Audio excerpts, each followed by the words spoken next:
우리 제주도에 보면 참 아름다운 풍경들을 많이 보곤 하는데요. 그 중에도 하나가 또 무지개를 자주 좀 볼 수 있다라는 것 같습니다.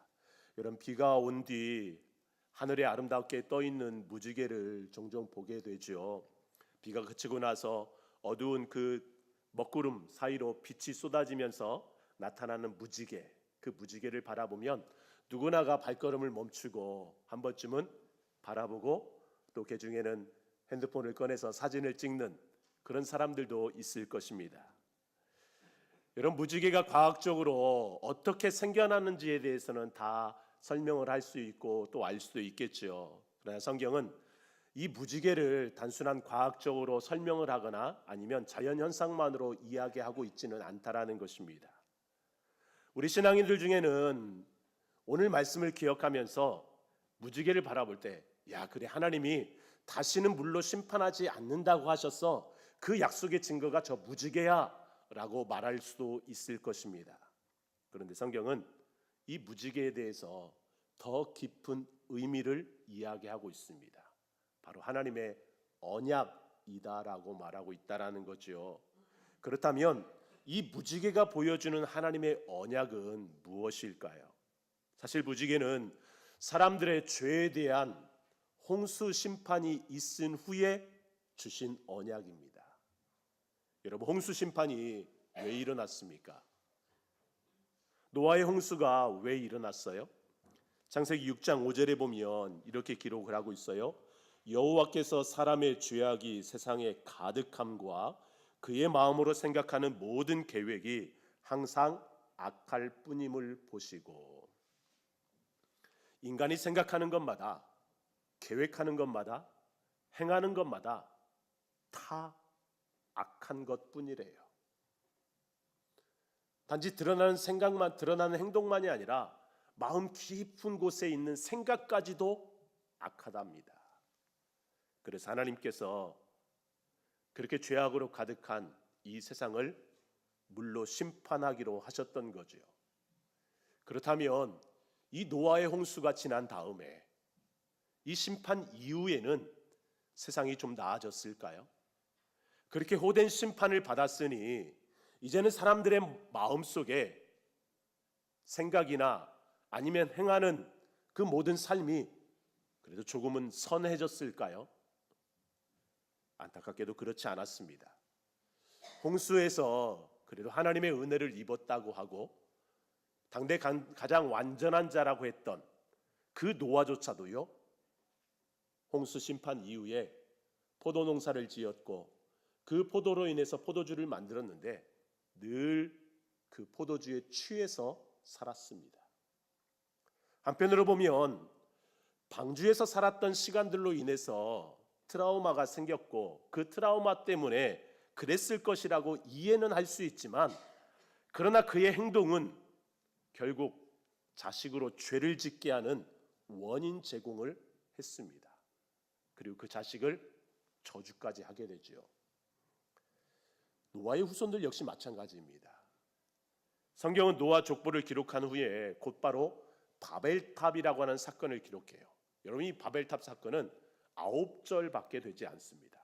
절수로 따지면 9절밖에 기록되어 있지 않아요. 그런데 이 바벨탑은 인간의 교만을 상징하는 제2의 선악과 사건과도 같은 의미를 가지고 있습니다. 그리고 홍수 심판 이후에도 인간은 계속해서 번성하고 땅에 충만해져 갔습니다. 그러나 여전히 연약한 죄인일 수밖에 없었다라는 거예요. 이런 인간의 연약함을 아시는 하나님께서 무지개를 주시며 지금 새로운 언약을 하고 있는 것입니다. 여러분, 오늘 본문 속에서 우리는 중요한 한 가지를 기억해야만 합니다. 하나님께서 무지개를 만들어 주셨는데 그 무지개를 보면서 그 언약을 기억하는 주체가 누구냐 하는 거예요. 일반적으로 생각하면 하나님이 무지개를 만들어 주셨습니다. 그리고 그 무지개를 보는 인간이, 우리들이, 그래, 하나님께서 다시는 물로 심판하지 않는다고 하셨어, 저 무지개가 바로 그 증거야 라고 하면서 안심해야 할 것 같은데, 물론 그런 마음을 주시는 것도 하나님의 은혜죠. 그런데 오늘 본문에 보면 반복해서 나오는 말이 있습니다. 바로 내가라는 말이에요. 하나님이 스스로 하나님을 지칭하는 말이죠. 내가, 내 언약. 여러분 14절부터 16절 말씀을 한번 볼까요? 14절부터 16절 우리 함께 읽겠습니다. 시작. 내가 구름으로 땅을 덮을 때에 무지개가 구름 속에 나타나면 내가 나와 너희와 및 육체를 가진 모든 생물 사이에 내 언약을 기억하리니 다시는 물이 모든 육체를 멸하는 홍수가 되지 아니할지라. 무지개가 구름 사이에 있으리니 내가 보고 나 하나님과 모든 육체를 가진 땅의 모든 생물 사이에 영원한 언약을 기억하리라. 아멘. 아멘. 여러분 이 언약을 누가 기억한다고요? 하나님이 기억하시겠대요. 하나님이. 어찌 보면 이 무지개는 우리 인간에게 주신 표징이지만 그러나 그 무지개를 하나님이 보시고 하나님께서 언약을 기억하시겠답니다.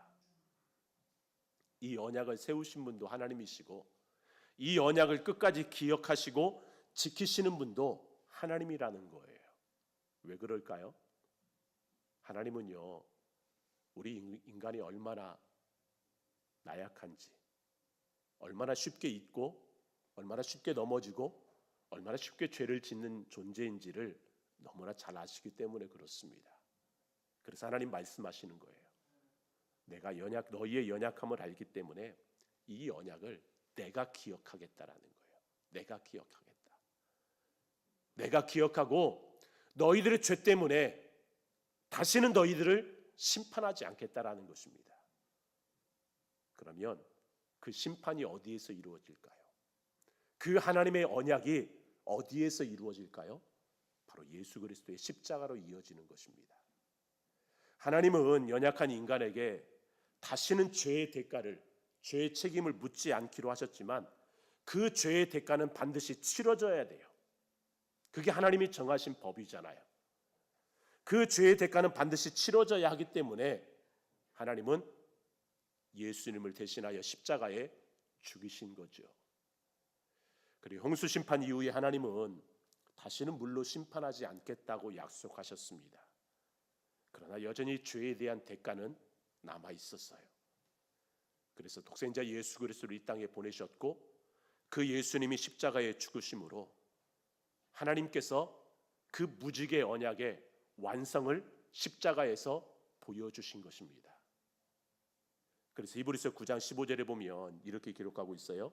이를 인하여 그는 새 언약의 중보자이시니 이는 첫 언약 때에 범한 죄를 속하려고 죽으사 부르심을 입은 자를 하여금 영원한 기업의 약속을 얻게 하려 하심이니라.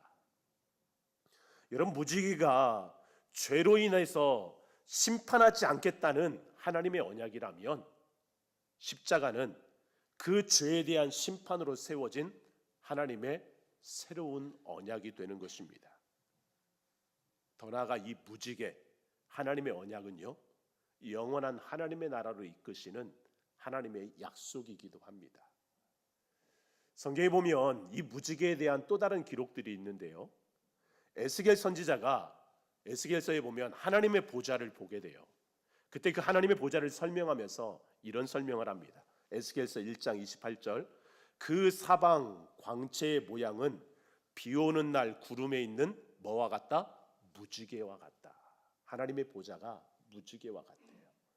또 요한계시록을 보면 사도 요한도 하늘에 오르신 예수님의 보좌를 보게 되는데 이런 설명을 합니다. 요한계시록 4장 3절 보좌에 앉으신 이의 모양이 벽옥과 홍보석 같고 또 무지개가 있어 보좌를 둘렀는데 그 모양이 녹보석 같더라.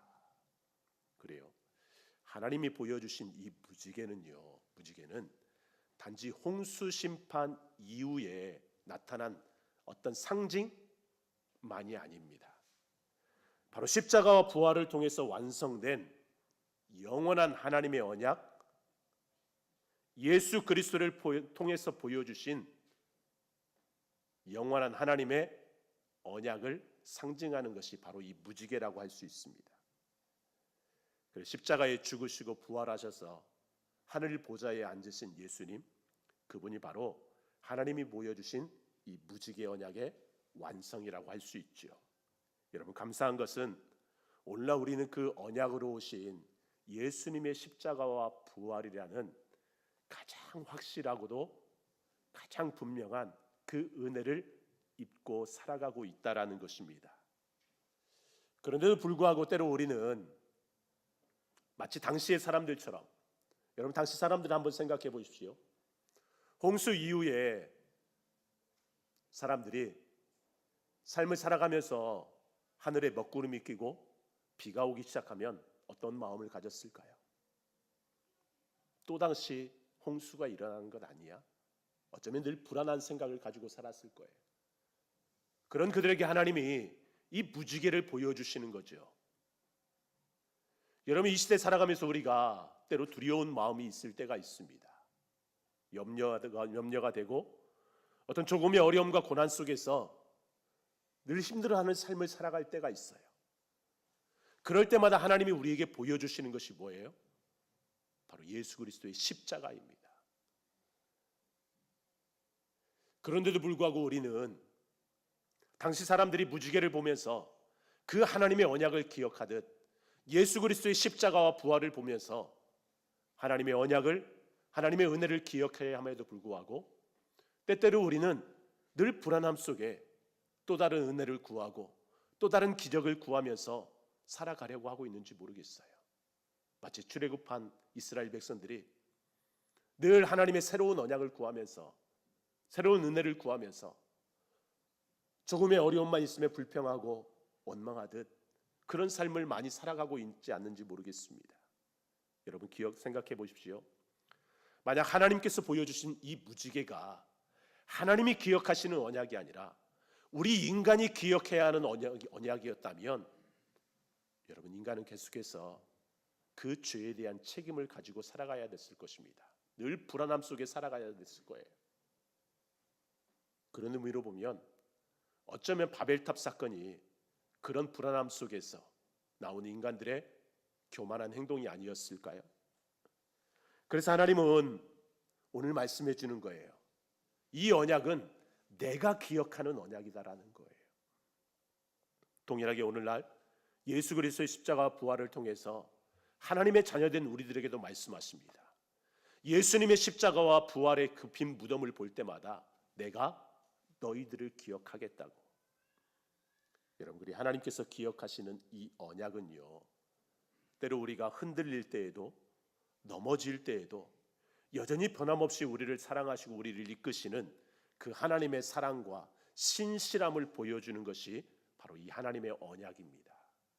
그리고 그 약속은 예수 그리스도를 통해서 확실하게 보여주셨고 지금도 계속 되어지고 있는 것이죠. 그래서 우리는 기억해야 합니다. 여러분, 예수님의 십자가와 부활은 단순한 과거의 사건이 아니에요. 또한 어떤 기념일 정도로 지켜서도 안 됩니다. 어떤 상징으로 기억되어서도 안 돼요. 무지개가 그러하듯 십자가와 예수님의 부활 또한 오늘도 여전히 우리 가운데 살아계신 하나님께서 기억하시는 하나님의 언약입니다. 여러분, 예수님의 십자가와 부활은요, 단회적 사건이죠. 2000년 전에 일어난 사건입니다. 그리고 우리가 해마다 그 날을 기억하면서 지킵니다. 그러나 그 날로만 기억하는 절기가 되어서는 안 된다라는 거예요. 그 안에 담긴 하나님의 언약은요, 우리가 살아가는 모든 삶 속에서 하나님이 기억하시는 언약입니다. 당연히 우리가 살아가는 모든 삶 속에서 계속적으로 우리가 누려야 할 은혜이기도 합니다. 사랑하는 성도 여러분, 때로 우리가 힘들 때, 연약할 때, 지칠 때, 때로는 내가 하나님 앞에서 정말 부끄러울지라도, 그러나 하나님은 오늘도 여전히 그 십자가의 언약 안에 있는 우리를 기억하시고 우리를 이끄신다라는 것을 기억하시기 바랍니다. 그리고 그 하나님이 기억하시는 언약, 우리가 기억하는 언약이 아니라, 우리가 지켜야 하는 언약이 아니라 하나님이 기억하시고 하나님께서 이끌어 가시는 그 언약, 그 언약 안에 오늘도 내일도 계속해서 영원한 하나님의 나라를 바라보며 살아가는 저와 여러분 삶이 될 수 있기를 주님의 이름으로 축원합니다.